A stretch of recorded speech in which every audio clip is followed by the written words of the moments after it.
لو انت شغال في مصنع وابوك المدير بتاع المصنع ده هو يعتبر الكل في الكل، وانت جيت عملت مشكله، هتخاف لحد يفصلك او يخصم مرتبك مثلا؟ اكيد طبعا هترد عليها وتقول لي يا عم ده ابويا المدير، ازاي اترفض من الشغل؟ فمجرد ما انت كان عندك يقين ان ابوك هو الكل في الكل في المصنع، بقى عندك قناعه تامه ان مفيش حد هيقدر يلمسك. فكذلك بقى ربنا، لو انت بتحب ربنا مقرب منه، هتخاف من الدنيا اصلا اللي هو خلقها، هتخاف من الناس اصلا اللي هو خالقهم، تلاقي عندك سلام داخلي كده وسكينه في قلبك مش طبيعيين. فلو انت عرفت ربنا هتحبه، ولو انت حبيته هتطيعه، لان احنا طبعا عارفين اللي بيحب حد بيعمل المستحيل عشان يرضيه، صح؟ طب ما انا بعمل المستحيل يا حسن وبحبه، بس هو ساعات كده يعني بكون نفسي كده في شويه حاجات بس هو ما بيجيبهاش ليه. يعني مثلا نفسي اخش الكليه الفلانيه، نفسي مثلا اشتغل الشغلانه الفلانيه، نفسي ان انا اجيب العربيه، ما بلاقيش كل ده ليه؟ مع اني بحبه يعني، بس ما بيجيبليش الحاجات بتاعتي. زمان وانت صغير لما انت كنت بتيجي تاكل حلويات كتير وشوكولاتات كتير، كانت امك تيجي تقول لك يا ابني ما تاكلش حلويات كتير وقلل منها، وكانت ساعات اصلا تمنعها عنك. هي بتعمل كل ده ليه؟ بتعمل كل ده عشان هي بتحبك، مش عشان هي بتكرهك زي ما انت مفكر. لان طبعا انت هيبقى عندك عقيده في الوقت ده اللي انت يعني امك بتكرهك ومش عاوزه تاكلك الحاجات اللي انت بتحبها،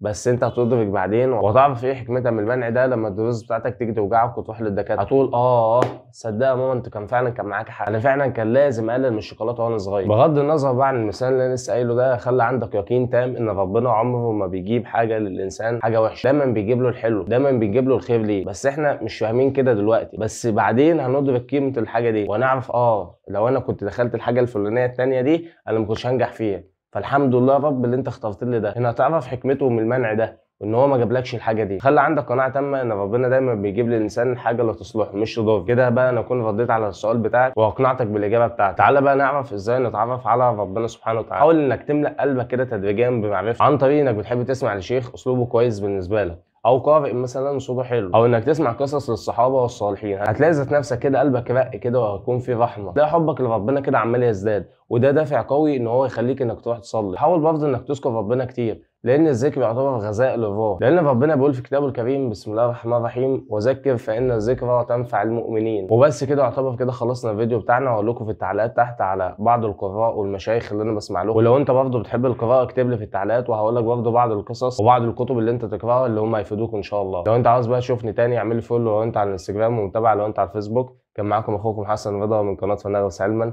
احبكم في الله. السلام عليكم.